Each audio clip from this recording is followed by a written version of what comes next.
না আঙ্কেল, কসম, একটা গরিব কখনো মিথ্যা বলতে পারে না। আচ্ছা, তুমি যে বলছো তুমি সিঙ্গারা বিক্রি করো, তুমি সিঙ্গারা কোথায় বিক্রি করো? পেছনের রাস্তায় বিক্রি করি। আচ্ছা, তাহলে এক কাজ করো, তুমি তোমার জায়গায় চলে যাও, আমি কোনো টাকা পয়সা খুচরো করে দিতে পারবো না। এই না ধরো, যাও। আহ, নকল টাকা নিয়ে আমাকে বোকা বানাতে এসেছে, কি ভাবে এরা কে জানে। হে আল্লাহ, এখন এই 500 টাকা নিয়ে আমি কি করব? আমার তো লস হয়ে গেল। আমি দোকান মালিককে কি দেব? আর আমাদের গরিব মানুষের সাথে এরকম কেন হয়?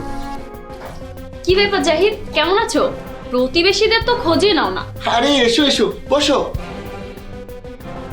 তারপর বলো, তুমি কেমন আছো? এই তো ভালো আছি। এই দেখো, আমি তোমার জন্য সিঙ্গারা এনেছি। কি ব্যাপার, সিঙ্গার দোকান তুলে এনেছো নাকি এতগুলো সিঙ্গারা? আরে আমি তো তোমার জন্য 5টা সিঙ্গারা এনেছি।